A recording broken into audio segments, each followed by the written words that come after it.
আসসালামু আলাইকুম, welcome back. টেকিলিয়াস বাংলার পক্ষ থেকে নতুন আরেকটি ভিডিওতে আপনাদেরকে স্বাগতম। তো বন্ধু, ভিডিওতে আমি এআই চ্যাট জিপিটি নিয়ে আলোচনা করব এবং এই এআই চ্যাট জিপিটি কি সুফল এবং কি কুফল এই বিষয়গুলো নিয়ে আমি আপনাদেরকে স্পষ্ট ধারণা দেব। আজকের ভিডিওটি একটু বড় হবে। আপনারা যারা এআই চ্যাট জিপিটির ব্যবহার বুঝেন না বা জানেন না যে জিনিসটি কী, তো আজকে এই ভিডিওতে আমি সব প্রশ্নের অ্যান্সার দিয়ে দেবো এবং আপনাদেরকে প্র্যাকটিক্যালি হাতে ধরে দেখিয়ে দেব যে এটা দিয়ে কীভাবে কাজ করবেন এবং এটার আসলে আসল কাজটা কী। তো বন্ধুরা, যারা থাম্বনেল এবং টাইটেল দেখে ভিডিওটি প্লে করেছেন, আশা করি ভিডিওটি শেষ পর্যন্ত দেখবেন এবং ভিডিওটি ভালো লাগলে অবশ্যই ভিডিওটিতে একটি লাইক দিয়ে দিবেন। তো আমি এই চ্যাট জিপিটি দীর্ঘদিন ধরে ব্যবহার করি এবং এটার মাধ্যমে আমি কিভাবে উপকৃত হয়েছি এবং এটার কাজ কী আমি সে বিষয়ে আলোচনা করব।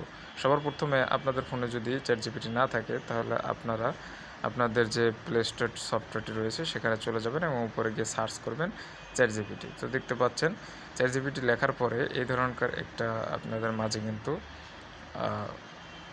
অ্যাপ্লিকেশন চলে আসবে। সো এটাকে আপনারা ইনস্টল করে নেবেন। তো যেহেতু এটা আমার ইনস্টল করা, আমি এটাকে ওপেন করব। ওপেন করার আগে আপনাদেরকে একটা বেসিক ধারণা দেব যাতে আপনাদের বুঝতে সহজ হয়। সেটা হচ্ছে, এখানে দেখতে পাচ্ছেন নিচে যে কাজগুলো রয়েছে, এই কাজগুলো কি এবং এগুলো দ্বারা কি বুঝিয়েছে। এখানে দেখতে পাচ্ছেন একটা বিড়ালের ছবি পোস্ট করার পরে সেটা কিন্তু একটা অ্যানিমেশনে বানিয়ে দিয়েছে এবং যেভাবে চাইবেন সেইভাবে কিন্তু সেটা অ্যানিমেশন করে দেবে। এবং নিচের এই পাশেরটা যেটা রয়েছে চুজ এ ভয়েস, এখানে আপনি কিছু বললে সে প্রশ্নের অ্যান্সার দিয়ে দেবে। যে কোনো বিষয়ে আপনি প্রশ্ন করলে সেই বিষয়ে আপনাকে কিন্তু উত্তর দিয়ে দেবে। এবং আপনি যদি লিখিতভাবে চান, কোনো ডকুমেন্ট চান যে আমাকে এভাবে এটা লিখে দাও, এই সমস্যাটা সলভ করে দাও, সেটা কিন্তু সে দিয়ে দেবে। যে কোনো সমস্যা, আপনার অফিসের হোমওয়ার্ক, আপনার তারপরে আপনার হচ্ছে বাসার যে কাজগুলো, তারপরে আপনার হচ্ছে যে ক্লাসের ম্যাথ, সব বিষয়ে কিন্তু তারা ধারণা দেবে। এরপরে আরও যাই, আপনি যদি কোনো বিষয়ে না জানেন, না বুঝেন স্পষ্ট, তাহলে সেটা যদি সে পোস্ট করেন যে এখানে কী রয়েছে, এগুলো কী, সেটারও কিন্তু ধারণা দিয়ে দেবে। তা আমরা এটাকে ওপেন করব এবং ওপেন করার পরে আমি আপনাদেরকে এখানে তো কিছু কাজ করে দেখাবো এবং আমি যে বিগত সময়ে যে কাজগুলো করেছি সেগুলো দেখালে আপনারা বুঝতে পারবেন। তার আগে আমি বলি, এখানে রয়েছে আস্ক এনিথিং। আপনারা চাইলে এখানে কিছু জিজ্ঞেস করতে পারেন। যদি জিজ্ঞেস করি, কেমন আছো তুমি, কেমন আছো তুমি, দিনকাল কেমন যাচ্ছে,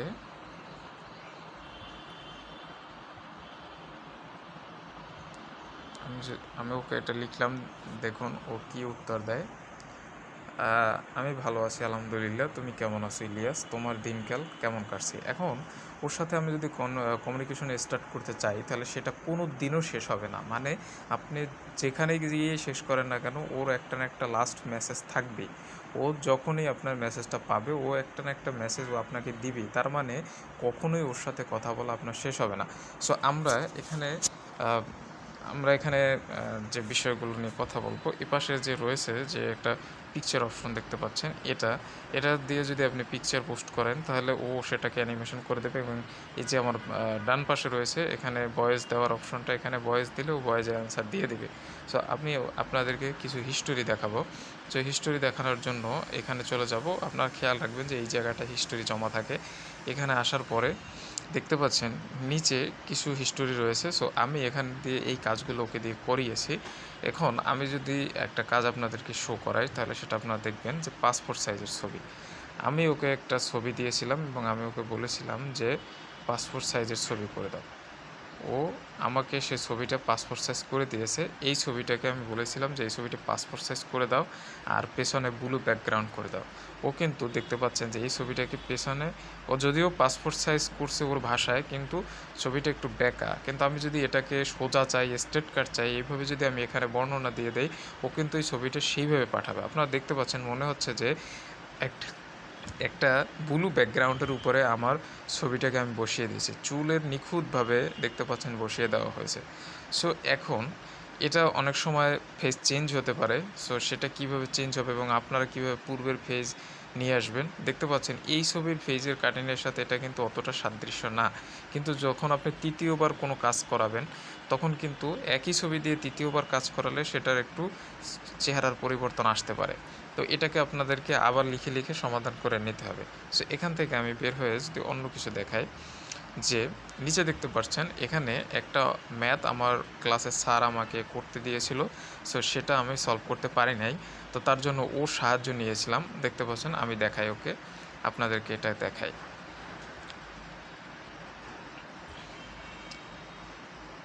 এই যে দেখতে পাচ্ছেন আমি একটু শুরু থেকে দেখাবো আপনাদেরকে, আপনাদের বুঝতে সুবিধা হবে যে কীভাবে ম্যাথটা সলভ করে দিলে। দেখতে পাচ্ছেন এইটা আমার স্যার আমাদের গ্রুপে পোস্ট করছে যে এটা সংস্রব সহগ নির্ণয় করো।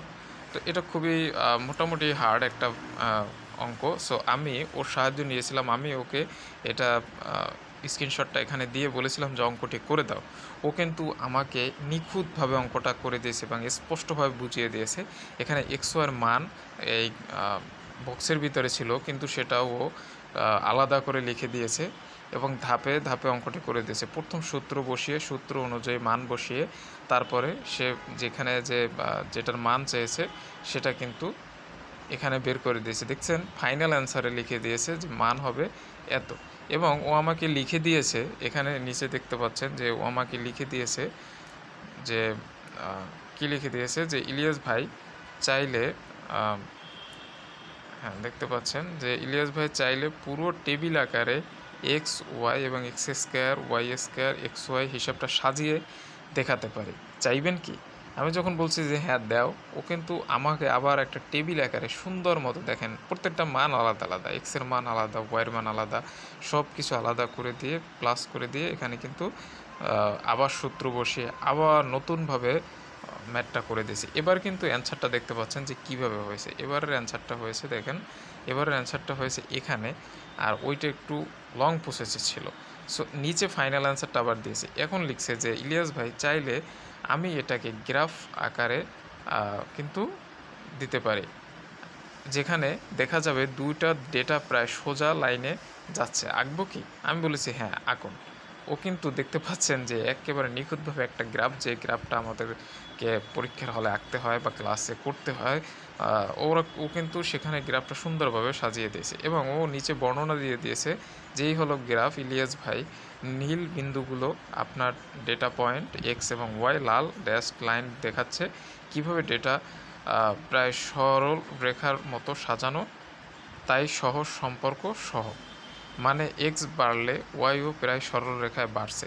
চাইলে এটাকে সরল রেখার সমীকরণ এবং রিগ্রেশন লাইন হিসেবে করে দিতে পারি, দেবো কি? আমি যদি এখন বলি যে হ্যাঁ দাও, ও কিন্তু এটা 10-15 দিন আগে অঙ্কটা করিয়েছি ওকে দিয়ে, ও কিন্তু এখন আবার ওখান থেকেই শুরু করবে। যাই হোক, আপনাদেরকে আমি দেখিয়ে দিচ্ছি যে হ্যাঁ দাও, যদি আপনাদের বিশ্বাস হবে।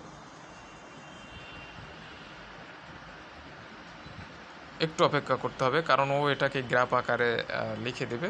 সো ওয়ার্কিং চলতেছে, ও আমাদেরকে নোটিফিকেশন দিয়ে দেবে, সমস্যা নাই। এখান থেকে আমরা বের হয়ে যাব, নোটিফিকেশন দিলেই আবার কিন্তু আমরা এখানে চলে আসবো। এই যে দেখতে পাচ্ছেন আমাদের বের হওয়ার কোনো প্রয়োজন পড়ে না। দেখুন ও কিন্তু ঠিক সেইভাবে যে রিগ্রেশন সমীকরণটা চেয়েছিলাম সেই রিগ্রেশন সমীকরণটা দিয়ে দিয়েছে এবং ও লিখছে যে এক্স প্রতি একক বাড়লে ওয়াই প্রায় 0.87 একক বাড়ে, সো 87 একক বাড়ে। তুমি চাইলে এই সমীকরণ ব্যবহার করে গ্রাফের উপর রিগ্রেশন লাইন এঁকে দেখাতে পারে। আমি একটা কথা আগেই বলেছিলাম যে ওর উত্তর কিন্তু কখনোই শেষ হবে না। আপনি যদি ওকে বাই লেখেন, ও বাই লেখারও একটা উত্তর দেবে। যেমন আমাদের ফ্রেন্ডদের সাথে কথা বললে সেখানে দেখা যায় যে কারোর সাথে যখন আমরা চ্যাট করি, কথা বলি, সো তাদের কথা কিন্তু হুট করেই শেষ হয়ে যায়, তারা কিন্তু হুট করে অফলাইন চলে যায়, কোনো মেসেজের উত্তর দেয় না, অনেক সময় চিনও করে না। এ নিয়েও কিন্তু অনেক ঝামেলা। কিন্তু আপনি এর সাথে কথা বললে এ আপনাকে সারাক্ষণ প্রশ্ন করবে এবং আপনি তার সাথে যদি টানা 24 ঘন্টাও চ্যাট করেন, এই 24 ঘন্টার ভিতরে এ একটু বিরক্ত হবে না এবং যে কোনো বিষয় ও নতুন নতুন আপনার কাছে জিজ্ঞেস করবে যে বলুন। এরপরে আমরা আরও কিছু দেখব যে থাম্বনেল কীভাবে বানায় এবং কিভাবে থাম্বনেল বানায়। এই যে আমি এখানে চীনের উন্নতির কারণ সম্পর্কে একটু প্রশ্ন করেছিলাম যে চীনের উন্নতির কারণটা কি। সো দেখতে পাচ্ছেন আমি যদি একটু উপরে যাই, ও কিন্তু আমাকে এই মানে কি বলবো, আপনাদেরকে বলে শেষ করা যাবে না। এই প্রশ্নগুলো আপনারাও করবেন, আপনারা করলে আপনারাও এর উত্তর পেয়ে যাবেন। এখানে দেখুন যে চীনের উন্নতি হওয়ার কারণগুলো কি, যেগুলো আমরা আসলে নিজেরাও জানি না। আমরা মনে করি যে চীন হার্ডওয়ার্ক করে, চীন সারাক্ষণ এই করে সেই করে, এই জন্য আসলে কিছু ফাইন্যান্সিয়াল কিছু কারণ রয়েছে যেগুলোকে ডেভেলপ করলে চীনের ইনকাম হয় এবং চীন দেশ সেগুলো থেকে টাকা ইনকাম করে, সেগুলো নিজের দেশে নিজেরা কিন্তু আপনার প্রয়োগ করে, নিজের দেশে লাগায়, এই টাকা দেখে কিন্তু আপনার ওরা আগানো। সো আমরা আমাদের যে চিন্তাভাবনাগুলো আসলে সীমাবদ্ধ, কিন্তু এখানে ও এত বিস্তারিতভাবে আলোচনা করছে যে এখানে আমাদের চিন্তাভাবনাকে হার মানায়। কারণ একটা দেশ উন্নতির পিছনে শুধু আপনার হচ্ছে যে হার্ডওয়ার্ক করলেই হয় না, এখানে মেধা, এখানে নিয়ম শৃঙ্খলা সব কিছু। আপনারা চাইলে আপনারা নিজেরা প্রশ্ন করে এটার তথ্য জেনে নিতে পারেন। সো ও আমাদেরকে বলছিল যে বাংলাদেশ এবং চীনের যে আপনার কেন উন্নত হয় না, বা কৃষি কি, দেখছেন একটা থাম্বনেল চেয়েছিলাম, ও একটা থাম্বনেল দিয়েছে, যদিও এখানে দেখতে পাচ্ছেন লেখাগুলো একটু আসলে স্পষ্ট না। কারণ স্পষ্ট না হলেও ও কিন্তু আপনাকে একটা বর্ডার দিয়ে দিয়েছে থাম্বনেলের উপরে, দেখতে পাচ্ছেন। আমি যদি একটু বর্ডারটা দেখাই, যে এটা কিন্তু এই যে চীন কিভাবে উন্নত হলো সেটা সম্পর্কে যে একটা বর্ডারের ভিতরে লিখে দিয়েছে, আপনি চাইলে কিন্তু এই সেম একটা বর্ডার এখানে বসিয়ে এই লেখাটাকে আপনি কিন্তু সুন্দরভাবে এডিট করতে পারেন। কিন্তু এই লেখাটা নিয়ে যে আমাকে এটা পোস্ট করতে হবে সেটা না, বাট নিচে যে এখানে বাংলাদেশ ভার্সেস চীন যে কথাটা উল্লেখ করেছে, দেখুন এটা হচ্ছে বাংলাদেশ, এই পাশটা এটা বাংলাদেশ, এই পাশে রয়েছে চীনের উন্নতি।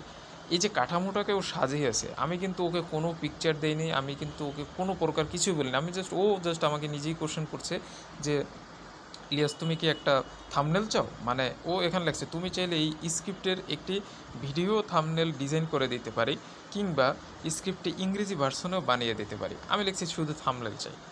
তো একটা মজার ব্যাপারটা দেখেন, ও কিন্তু আমাকে একটা থাম্বনেল বানিয়ে দিয়েছে। সো আপনারা যারা আসলে এটার ব্যবহার জানেন না এবং কিভাবে করবেন, তারা র্যান্ডম কিছু কোশ্চেন করলে আপনারা উত্তর পেয়ে যাবেন, এরপরে কিন্তু আপনাদের আর র্যান্ডম প্রশ্ন করতে মনে চাইবে না। এখন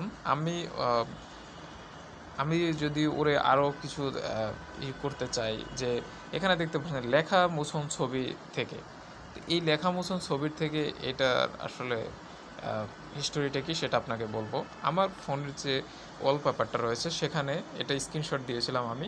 সো এখানে দেখতে পাচ্ছেন টাইম এবং স্যাটারডে আগস্টের 16 তারিখ, এইখানে অনেক কিছু লেখা এই ছবিটার উপরে, যার জন্য এটা আমি সামনে সেভ করতে পারছি না।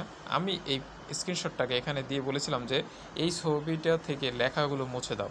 দেখুন এখানে কিন্তু টাইম নেই, স্ক্রিনশট দেওয়ার কিন্তু কোনো কিছু নেই, জাস্ট ছবি থেকে লেখাগুলো রিমুভ করে দিয়েছে নিখুঁতভাবে, এবং এখানে এটা পোস্ট করছে। লিখছি যে উপরে ইলিয়াস লিখে দাও, ইলিয়াস লিখে দিছে। সো এখন এটাকে আমি হোম স্ক্রিনে গিয়ে দেখাই যে এই ছবিটাই কিন্তু আমার সামনে সেভ করা। কোনো কাজ নিখুঁতভাবে করাতে চাইলে, এবং এটার সাহায্য কি, এটার কাজ কি আপনারা অনেকেই জানেন না। সো যতদূর আমি সম্ভব আপনাদেরকে ভিডিওর মাধ্যমে দেখিয়ে দিলাম, আশা করি আপনারা নিজেরা চেষ্টা করবেন এবং এর সম্বন্ধে জানতে পারবেন। ধন্যবাদ। এবং ভিডিওটি ভালো লাগলে অবশ্যই একটি লাইক দিবেন, এবং আমার ভিডিওতে যদি কোথাও সমস্যা হয়ে থাকে, আপনাদের বুঝতে কষ্ট হয়ে থাকে, সেটা অবশ্যই আপনারা কমেন্ট বক্সে জানিয়ে দেবেন। আশা করি সবার ভালো লেগেছে।